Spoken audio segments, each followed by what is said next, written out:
Hi everyone. Today's video I will be talking about anxiety. It's one of the themes that came up when I posted a questionnaire on my Instagram. Not a questionnaire, but just ask me Q&A session. One of the themes that came up was stress and anxiety. As some of you know me, I suffer from anxiety and I have been dealing with it for the past 7 years, I would say 6 to 7 years.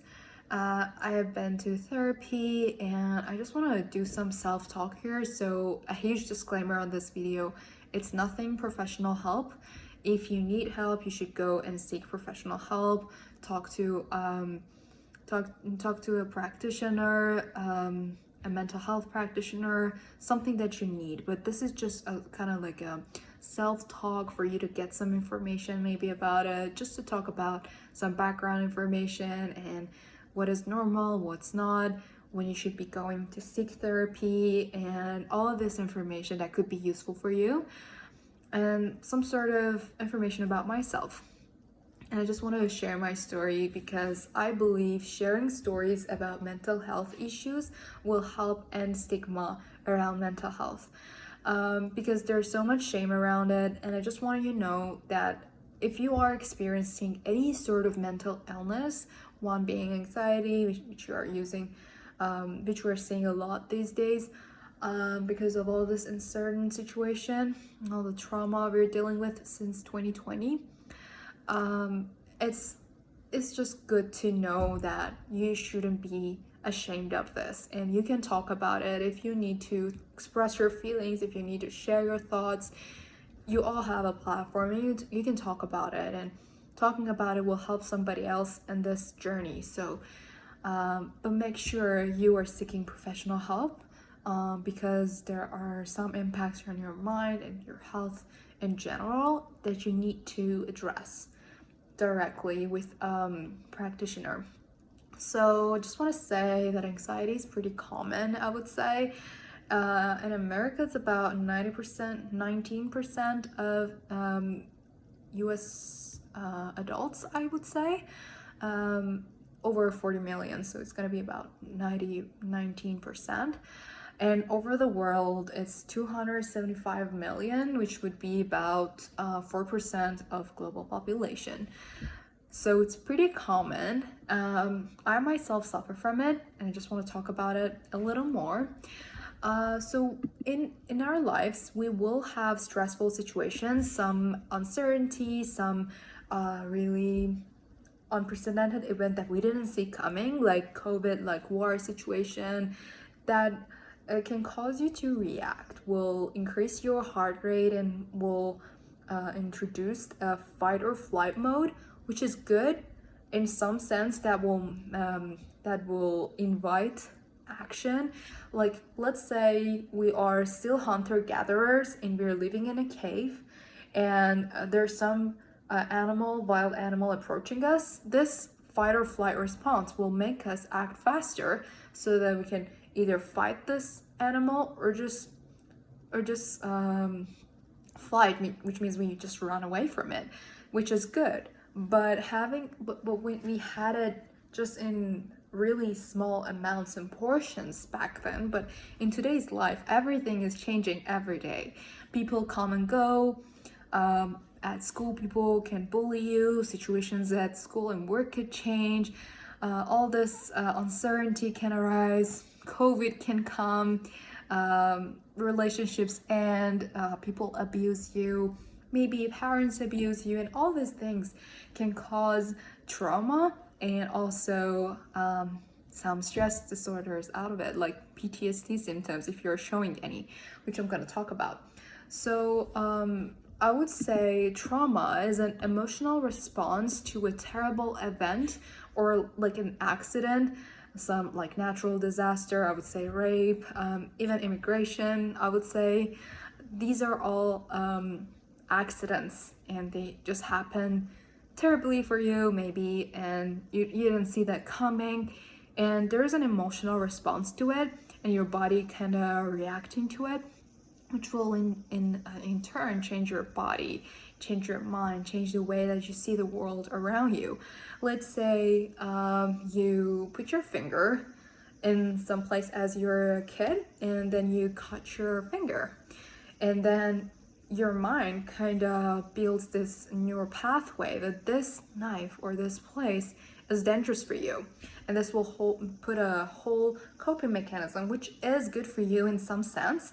But if it is from some event or disaster that shouldn't happen to somebody and they don't really need to learn it, will cause some trauma or emotional distress, which you might have like experienced in your life. Unfortunately, I have, which I will talk about.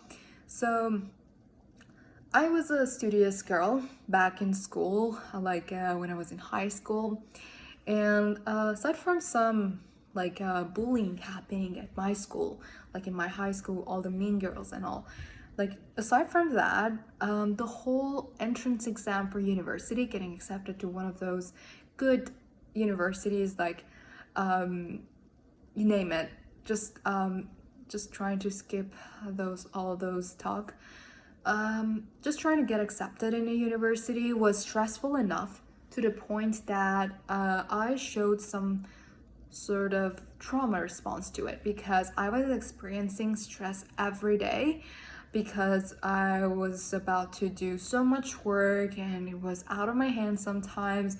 I didn't have a healthy sleep schedule, I didn't work out enough, I didn't eat healthy, I was latching onto some comforting food all the time, and I was just doing everything to avoid that that uncomfortable situation. And that was just because I was experiencing trauma. I was in survival mode for so long in my life, and that is in fact trauma. And that was the beginning. I was pretty fit, I was healthy, I was doing everything, but in high school they all changed. I stopped some aspects of my life that I loved so much. I loved watching movies, I loved reading books, hanging out with people, but I didn't have time for it anymore because I was just so focused. And for me, it was just to survive this entrance exam. So that was the first piece of my life that I experienced trauma. I couldn't sleep well. I had so much stress and anxiety, and I wasn't addressing it at all. And that caused me to enter university with all those emotional baggage, not going through therapy because I thought only insane people, only crazy people would go through therapy, because those are the people who actually need help. I'm pretty healthy, I don't need help. I was on denial mode. And when my parents realized that I do need therapy, they pushed me into it, and I'm so grateful that I had my first therapy session, which I barely opened up to my therapist. I was not talking. I was in an abusive, toxic relationship, and I refused to talk about it. I thought that is pretty normal, and what I'm going through is normal, and this person is not abusing me, and I'm the one who did something wrong, and I am to be blamed or shamed or whatever it was, whatever negative emotions it was. I'm not gonna go in deep what happened in that relationship. Maybe I'll talk about it later in another video. Just wanted to say I was in a very toxic relationship because I was in survival mode for so long that whoever gave me the bare minimum, I was ready to settle for it, because I thought that's what I deserve. And that's what trauma made you to believe. It'll make you believe that this is what you deserve. This is what the world can offer you. It can't offer you anything more. That's what you deserve. Even if you don't say it to yourself and you think that you desire and deserve all the best in the world, that's what you get, because that's where you put your energy at. Because your mind is trying to recreate all the scenarios that thinks it's compatible with the version that it has in the neural pathways.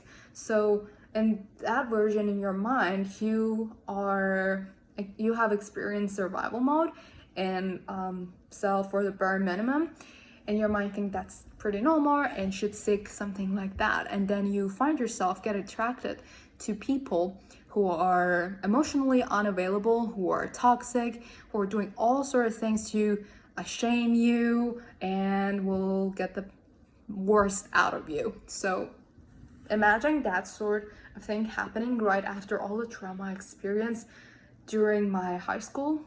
And there were some personal stuff too, which I'm not gonna get into, but there were so many things that were happening to my life, and I just can't talk about all of that right now. It's not gonna be more than 20 minutes, which I want to allocate to this video. So imagine going through all of this and thinking it's normal, and thinking that therapy is for crazy people. Well, luckily my parents, especially my mom and my sister, forced me into going to therapy. And after a while, I was just crying in therapy sessions. My therapist was helping me a lot, but still I was experiencing all those PTSD symptoms. I had terrible PTSD symptoms, like I was losing sleep. I was feeling nervous, restless, which I'm gonna count the symptoms here. So if you're having any of this, these are anxious symptoms, like anxiety symptoms, which could be some sort of a PTSD symptom, like post-traumatic stress disorder. So after some trauma experience, you will show some of the symptoms which are related to anxiety. So I'm just gonna go over some for you, like feeling nervous, restless, and feeling tense in your body. Maybe it's hard for you to breathe because and then it's hard for you to catch a breath, and then your body will yawn a lot to be able to catch some breath. Having an increased heart rate, like you're running or something, although you're in a restful situation. Having a dry mouth, having trouble concentrating on work, having trouble sleeping, and you can't just be present in the present moment. You're always thinking about either future or past.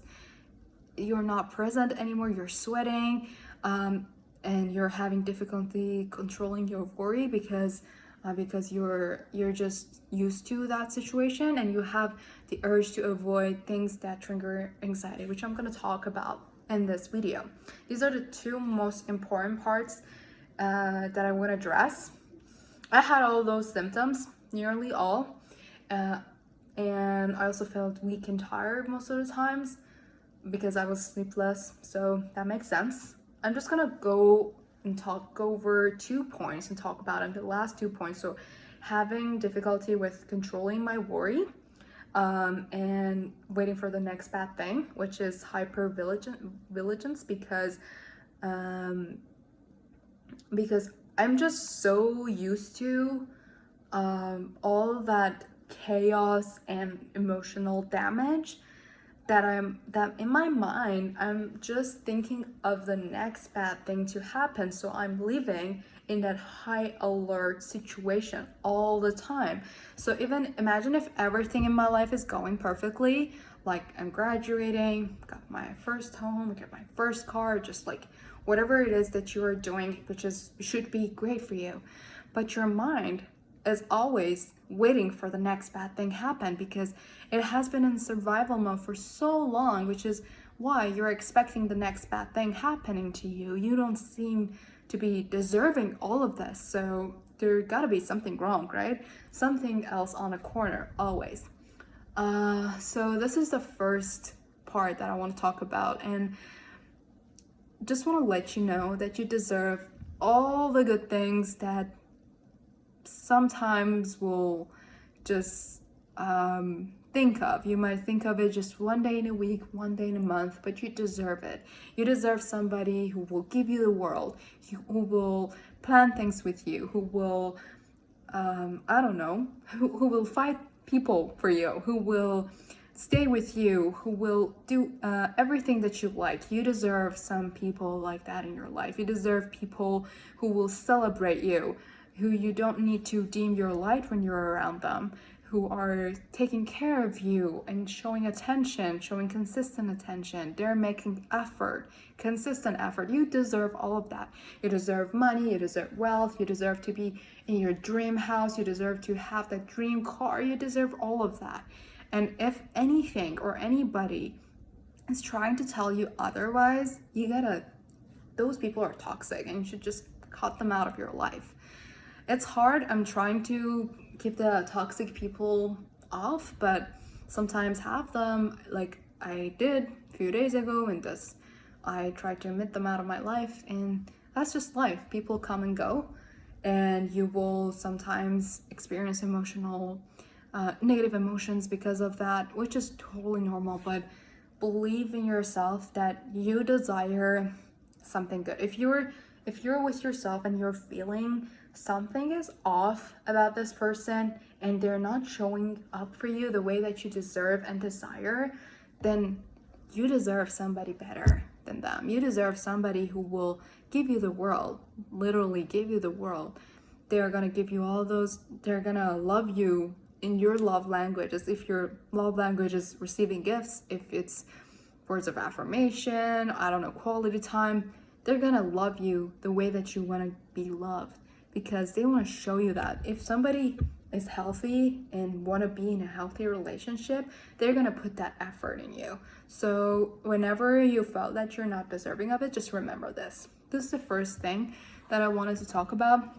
I'm gonna talk about it way more in the next videos, but because it's really related to anxiety, and your anxiety will sometimes make you go fast in relationships and not really being able to kind of identify all those red flags and toxic people, which I do sometimes, although I'm in therapy, although I do all of those, I read all those self-help books, I watch tons of YouTube videos every day, I listen to podcasts from morning till night whenever I'm not on Twitter. So I just do all of it. I exercise, I meditate, I do everything that I do, yoga, but still I have anxiety. Still I will choose wrong people sometimes.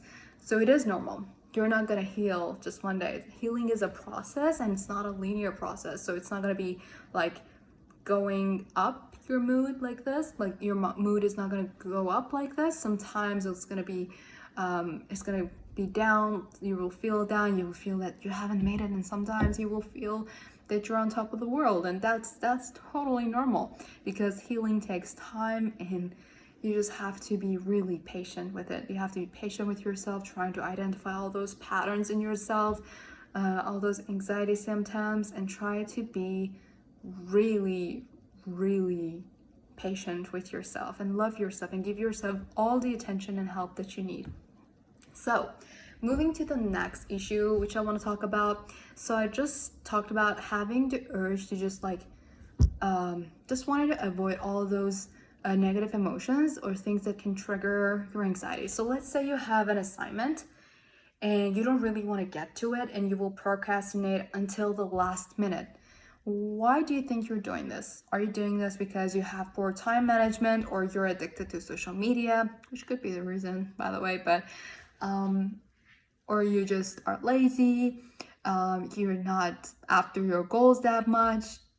That's not it. Although some motivational speakers will talk about this, like, if you love it that much, go after it and go get it, girl. It's not like that.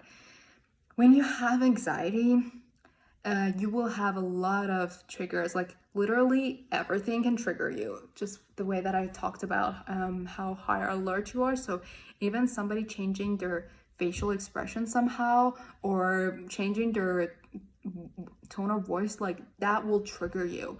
If somebody don't give you that attention that you want just right now, that will trigger you. That will make you feel that you're not worthy, which is part of your trauma. So there are all those triggers, and your mind, because of all those coping mechanisms that it developed because of that trauma and anxiety, is trying to protect you from all those negative emotions.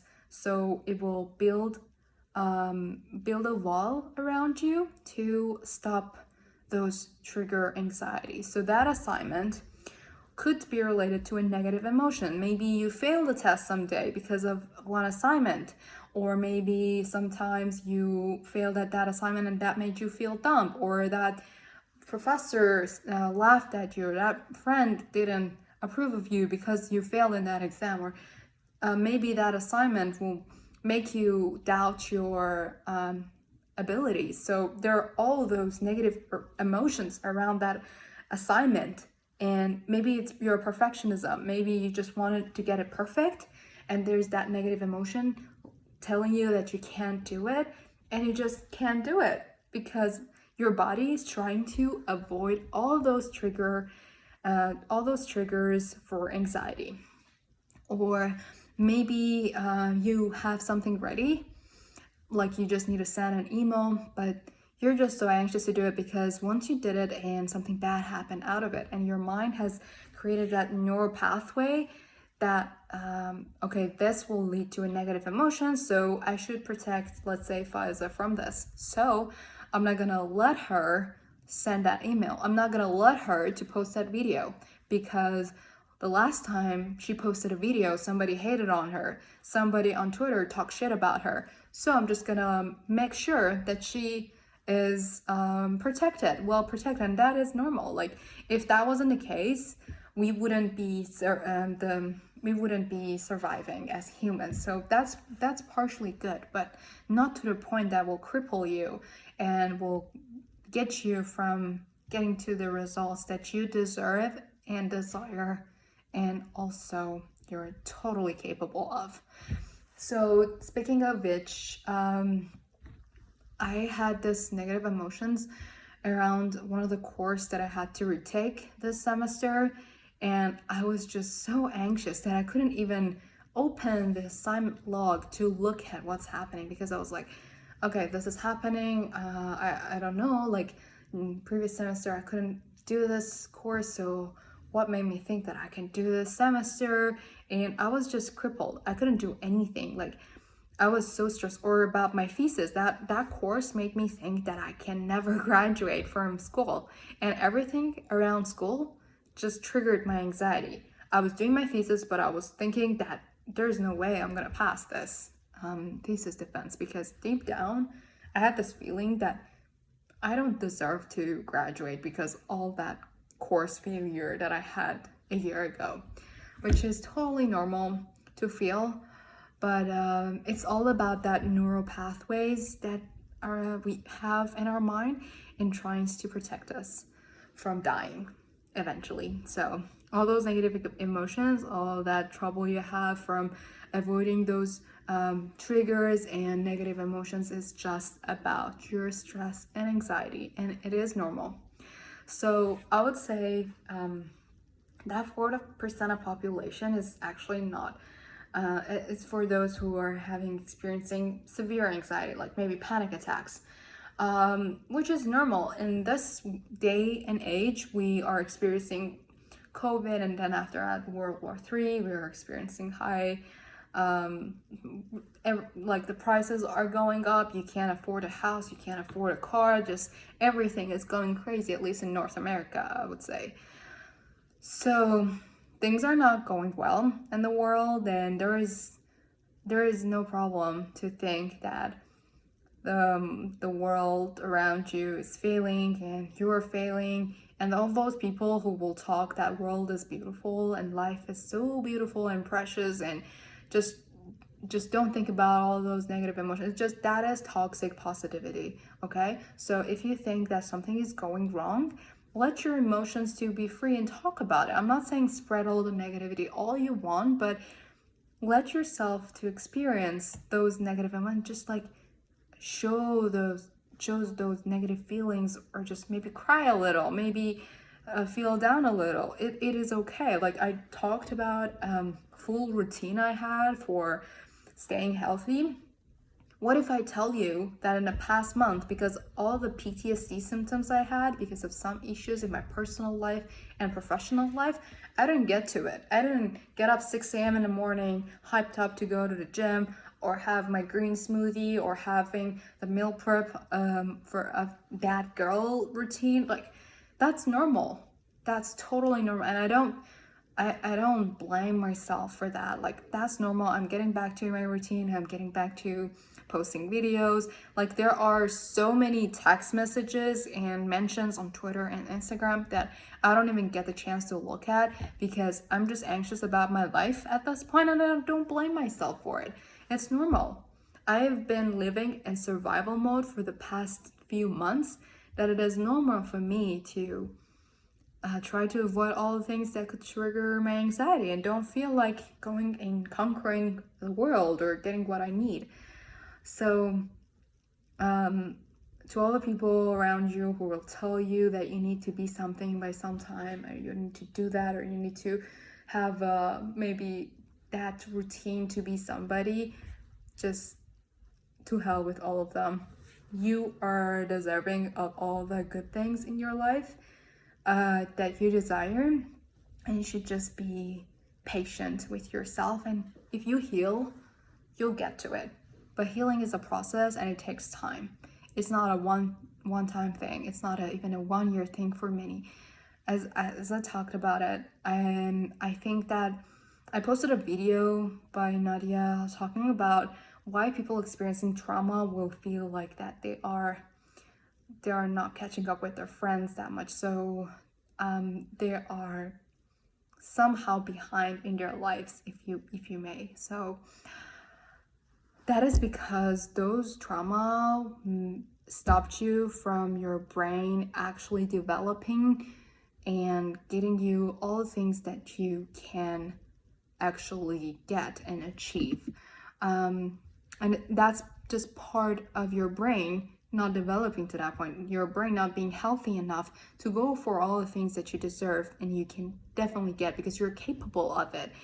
But because of all that trauma, something is blocking you. So you just have to first deal with that. Maybe your parents, maybe didn't have a good parenting as your friends. Maybe you didn't have enough money starting. Maybe you started from the ground. Maybe you had many toxic relationships. Maybe people did you bad. Maybe you were lazy. I don't know. Like things, I'm not just saying people that did you this, but just all the trauma responses and you yourself, like you're at this point.